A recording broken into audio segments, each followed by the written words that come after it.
ही बस खाया करता था।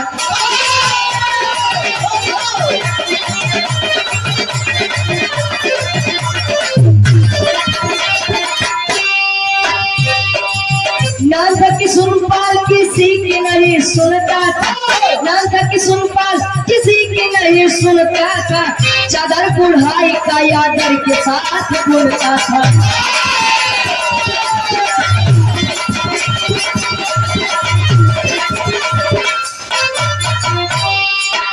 तो बेटे आई जिसको दो थी बहुरिया थी, तो बेटे आई जिसको दो थी बहुरिया थी, तो बेटे आई जिसको दो थी बहुरिया थी, तो बेटे आई जिसको दो थी बहुरिया थी, तो हरामी जिसको लहुरी बहुरिया थी, तो हरामी जिसको लहुरी बहुरिया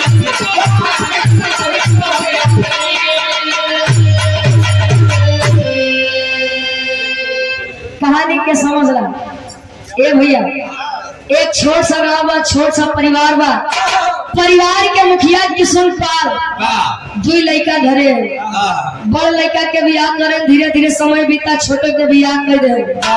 अच्छा कहते जहाँ चार बर्तन में हम खट फुट लगे रहा, शादी कर दिए, दोनों बहुए आने जाने लगी। पहले के पुरानिया दादा खाए में बड़ा शौकीन, खाए पिए में। अच्छा पहले के काका दादा लोग महुआ खात रहे, आज वाले पियत नहीं, अंतर तरीके बाद काका जे महुआ खात रहे ने ओन देखला पे तो बैठे हैं सही से, आज पियत है।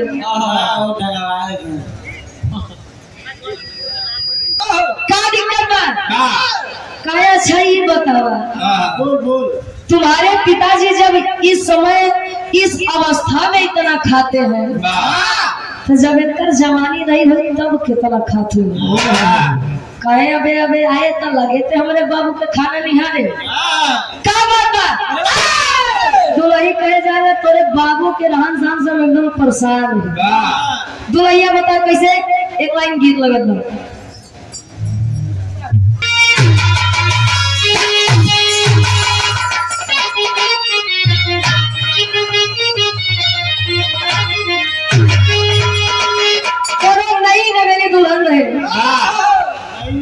हाँ धीरे धीरे समय बीता तो काका जवान एक गाय भैंस लोग जियावत ही पालत ही, तो दुल्ही घरे अकेले रहे तो गोबर बेचारी लादे मुड़े पे रखे। हाँ हो अरे मतलब अब तसला भैया झुआ भैया कुछ भैया रखे से। हमार घर पर कहा पड़वा, हमार भाषा तनी से आप लोगों से अलग हुई, लेकिन कोशिश बा कि समझ में पूरा न जाए तो आधा से ज्यादा तो चला ही जाए। पहुंचे उखाड़ के जल्दी से रख ले, इसके चाहते घरे पहुंचा पर बढ़िया आनंद ले आए। दो चार दिन में गए ऐसे चाहिए ये चाची तनी खमाऊ दे दे, हां एक कजी तोड़बो भाई तोहे का दे दे। तब हे भौजी हे भौजी जी कहे तनी खमाऊ दे दे, आई वही बगली खेत में जाके के तोड़ लिया बा, एक अपने बदली है। पहुंचे तो दुआरे पुरानो अंदर ससुर जी बैठा रहे, मोहन दा तो नहीं है भाई एक फतो ही आई। हां प्लास्टिक वाला लगवाई बोलो भैया जी। मोहे रात राय बा का कुछ होगा कहे एक कठियो को मांगे वाले इतना जने हाथ दी तो दी के का कहे सुन जैसे जैसे हम आते कैसे कैसे बात बुढ़ौना बतावे का बतावे।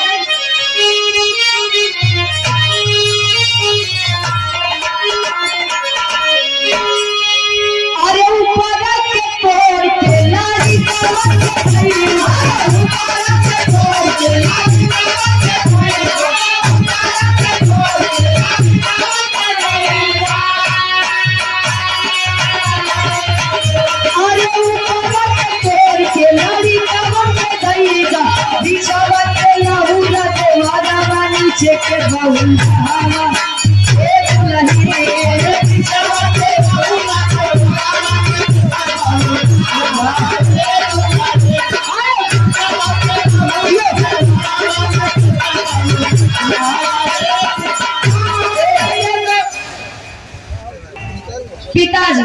ससुर जी खातिर कहे का कहे सोनी यादव जी के सम्मान में और पलटू यादव जी सोनी यादव जी दोनों जने मिल 100 रुपये।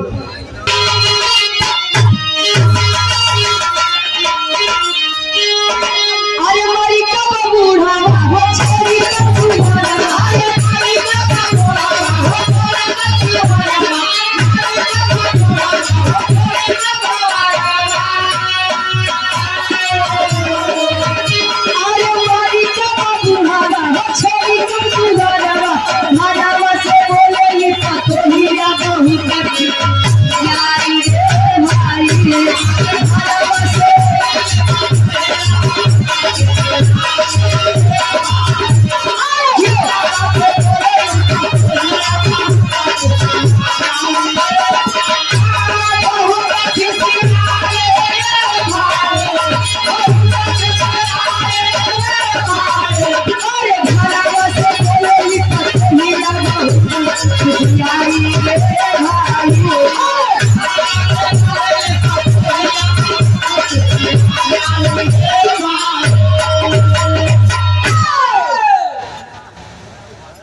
तोहार बाबू मरी जाते ये हमार दुल्हा।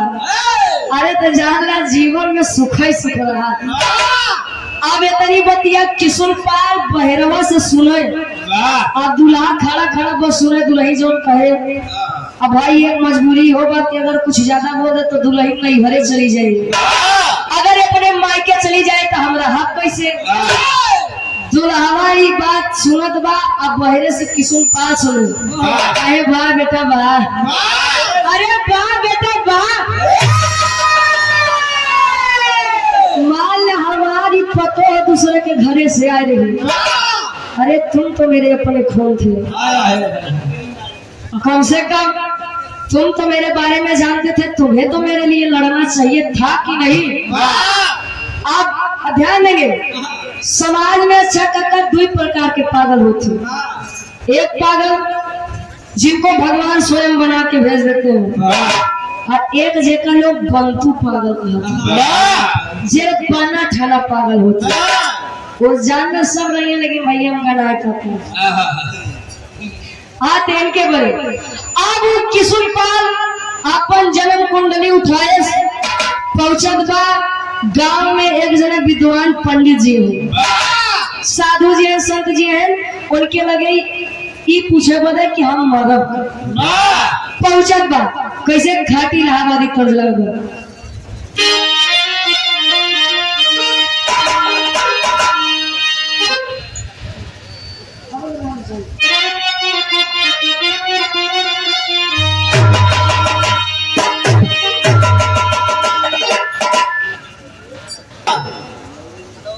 अच्छा वो तुम्हारा घंटे 2 घंटे बाद चला जाए। हाँ सोचे कते और भेजत है इनका भोजपुरी दुनिया वाले उठाए और अपने अंदाज में ढाले का गाए।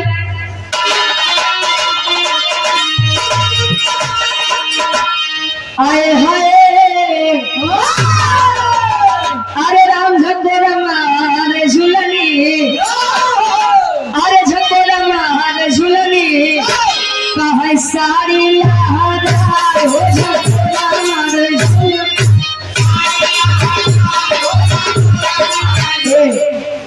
अरे हमार मुड़ी कटली दुल्ही बतावे अरे हमार मुड़ी कटली मोर बुढ़ा माई हमार मुड़ी कटली। लेकिन यही क्या है दरअसल गुरु जी गाँव में अरे राम घुसुरी गाँव बरद है 10 साल बरद अरे राम घुसुरी गाँव बरद है कहा सरी मझारी घुसुरी गाँव बरद मरल हो बिहार समाटे आप स्वर्गीय दादा राम कला से तो जी बात कहते हैं कहे तेरी मेरी आंख लड़ी लोगों ने बदनाम किया कहा दुनिया के बक्का ही दिया। हम तू अपन काम किया से बान हो गो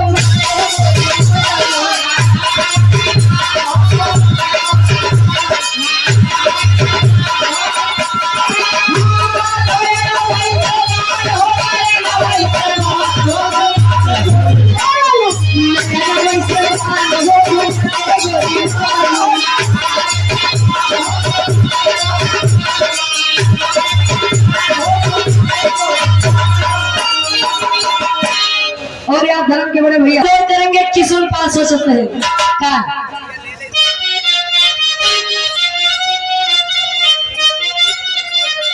अरे टंगिया में टंगिया ए बाबू टंगिया में टंगिया फसाई नदी मौसी कई टंगिया में टंगिया बोल करे ना रे भौजाई जी बोली नदी मौसी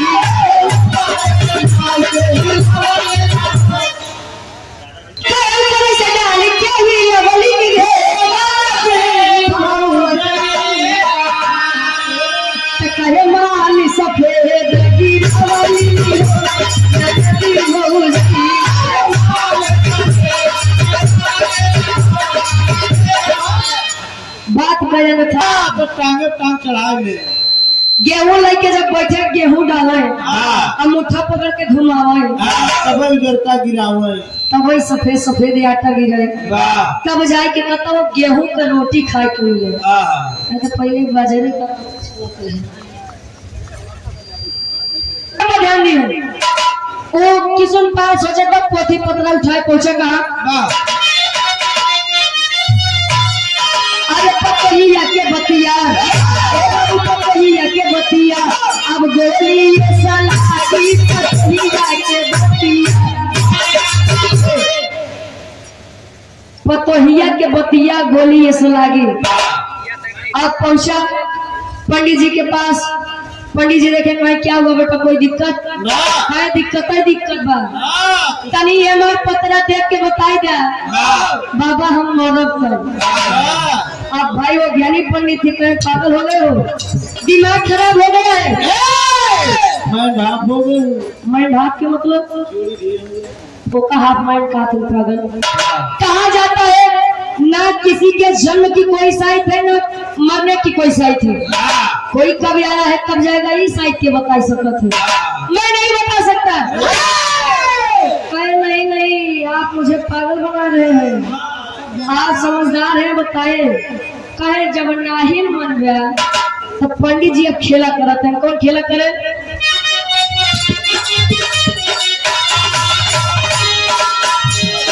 ज्ञानी पुरुष समझा के पहले हारी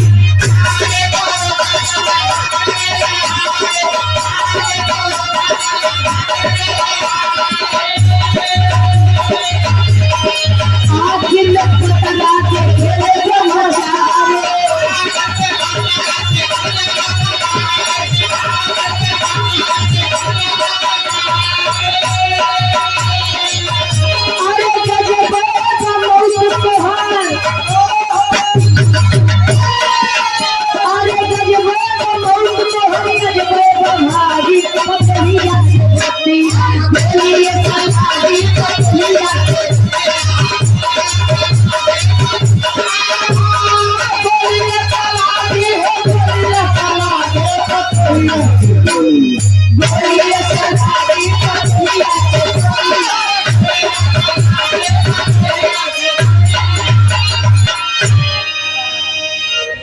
अब यार समझा रहे हैं अच्छा लाओ पतरा इधर दो उल्टन पलटन कर अरे बाप रे बाप अरे जिया बेटा अब किशोर पाल डरा के कहे का बाबा बता कहे बहुत ऐसा मौत लिखी बा वैसे मौत तो क्यों केना लिखी हुई कहे का कहे सुनो बता बता तेरी के भाव में कभी लिखत है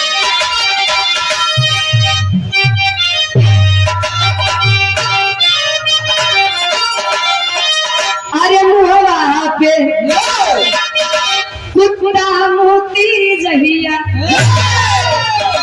अरे मुहवा पे कुत्ता मोती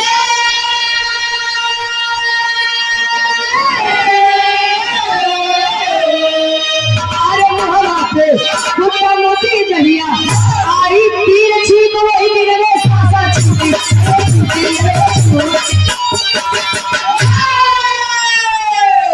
मुहवा पे कुत्ता मोती चाहिए आई तीर छीक वही दिन में श्वासा छोटू कवन छीक हो आ ई छीक क्या मनाई दिन भर राजनी कितना बार लेते काहे के बेटवा जौन दिन तू 3 छींक मार देबा वही दिन तू मूर्छित हो जाबा। मूर्छित का मतलब बेहोश हो जाओगे। और एक कुकुर आई और तोरे मुंह पे अगर तोरे मुंह पे मुंह की दे तो समझ ला तू ही दिन मर जाएगा।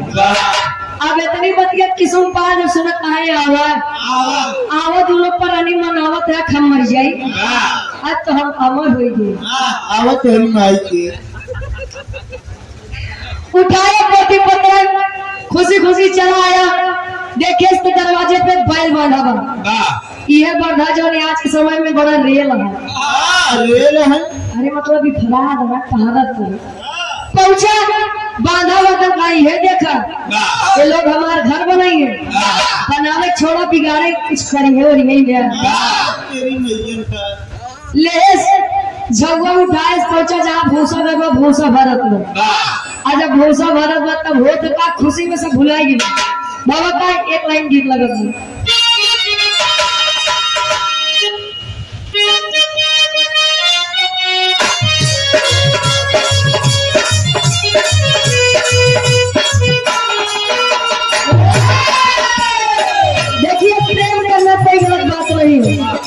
लेकिन प्रेम पाक और पवित्र होना चाहिए।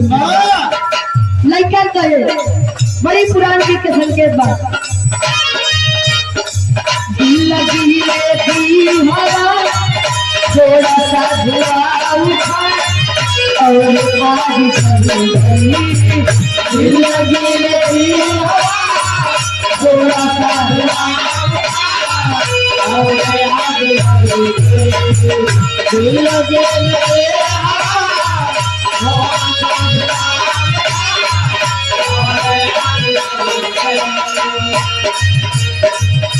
लगी देती हवा थोड़ा सा धुआं उठा और आगे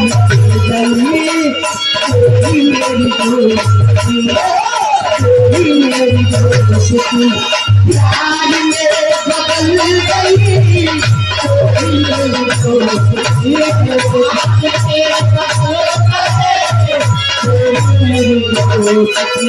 लेकिन खोल देंगे बिहार पे किसुम बाजा का भूसा के घर में भूसा ज्यादा ही करता हुआ भूसा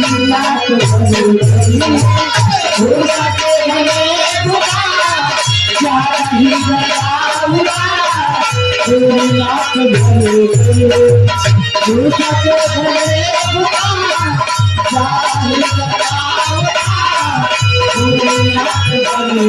में भूसा के घर में भूसा ज्यादा ही लगा उड़ा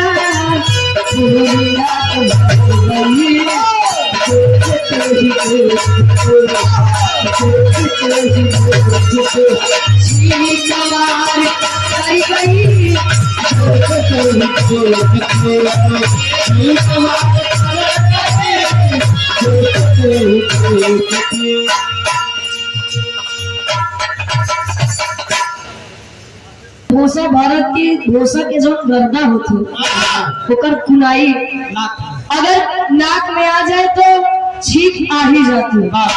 अब जल्दी जल्दी भरत जब छींक भूसा के अंदर गए नाकी के अंदर गए तब ले पहली छींक मार पहली छींक जब आई किशोर पांच झगू को फेंक के बैठ के बेचारा रे बाप रे ये का कर दिया यार।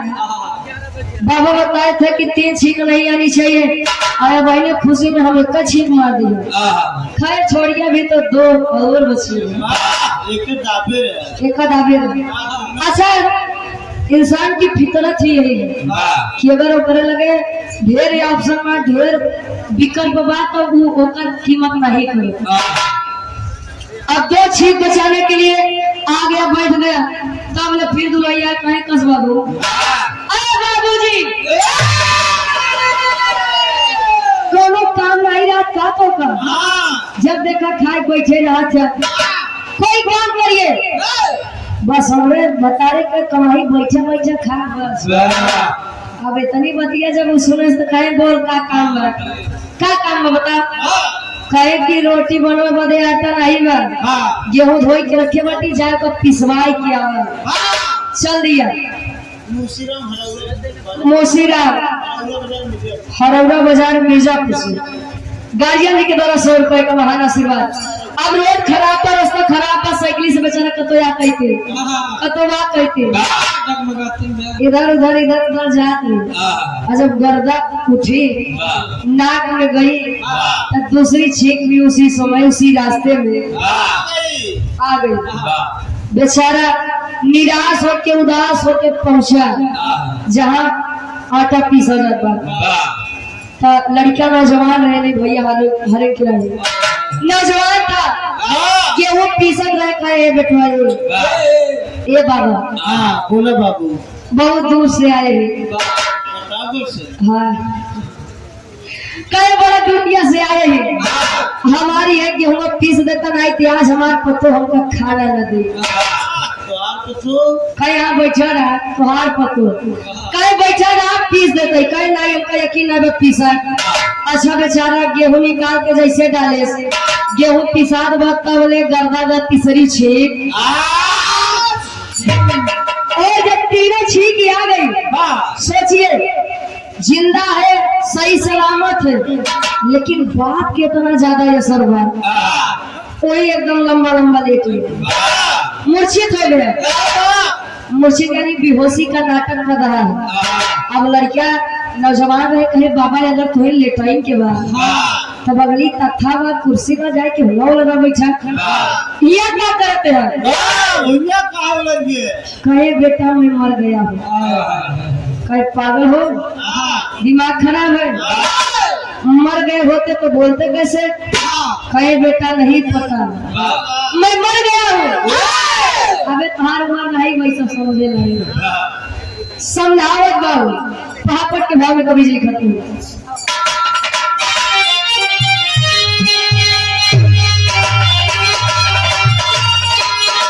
अरे टांग उठा के मुंह पे कुत्ता अब मुंह बूढ़ा रोके ना। अरे टांग उठा के मुंह पे कुत्ता रोके बूढ़ा रोके ना। ता देखे लेकिन सब ही क्यों ना पूछे बूढ़ा रोके ना।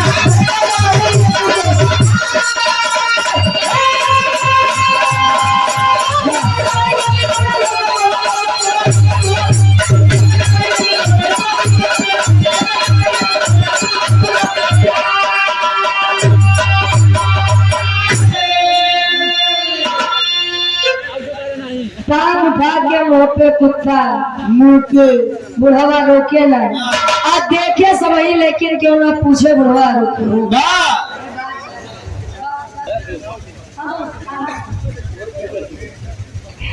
अब जब इतनी बतिया किसुन पास सुने बता रहा और यार धर्म के मारे बड़े भैया बबलू सरदार जी बनारस की पवन गति से आप बड़े भैया जी के द्वारा 100 रुपए का महान आशीर्वाद के साथ रही। जवान में ऊपर खोपड़ी खराब हो लगा उठाए गवा एक लाठी खाए या बताओ जी अब नहीं मरा है। मैं बेटा मैं मर गया हूँ। जिंदा है कि मर गए? मर गया हूँ। अरे साग लागत बा एकदम रोज सठिया गए बिना पाई सुधरी में।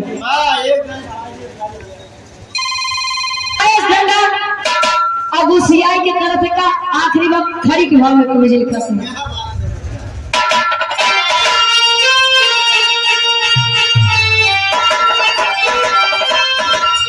और पिछवाड़े पे जोर से जब लठिया पड़ी। और पिछवाड़े पे जोर से जब लठिया पड़ी बुढ़ऊ भागी खाना भैया सबके लठिया पड़ी।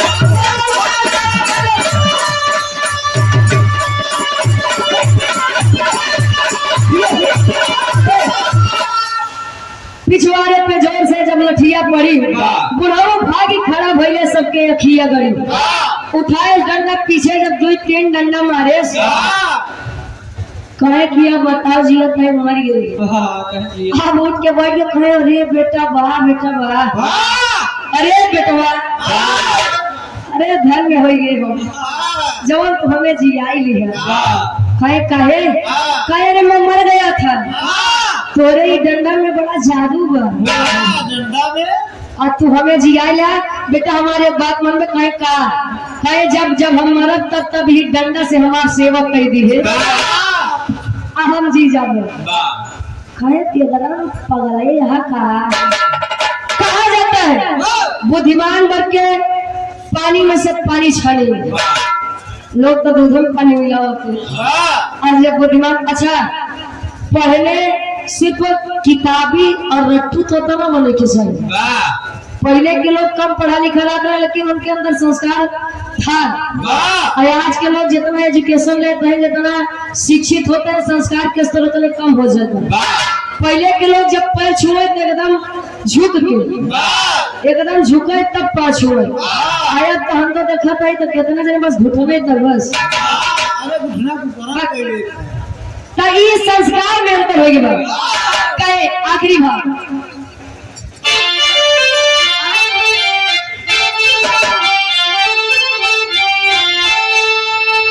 अरे माना जी संवाद माना, अरे वो ही के मना तो पानी में से पानी छाना हो के बुद्धि माना,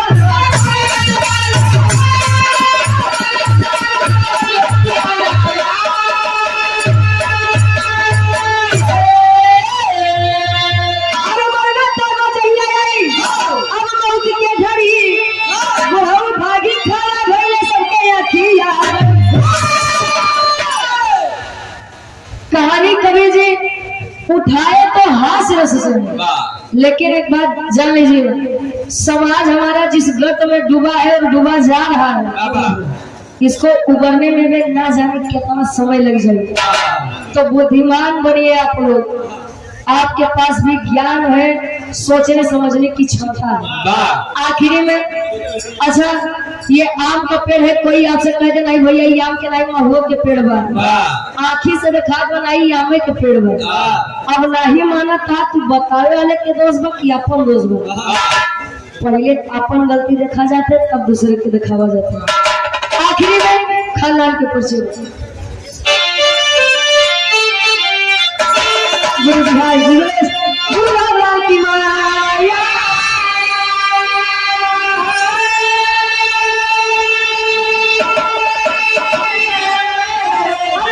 चली का कभी और लिख के बिरले माया,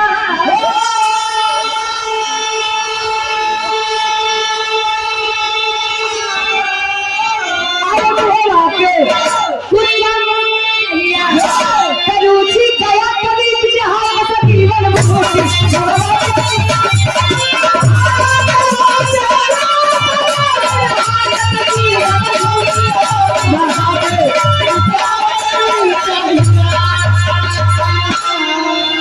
गाय बजाए कहाँ से करो भी गलती कसर, आप लोग अपना लड़का बच्चा समझ के मारते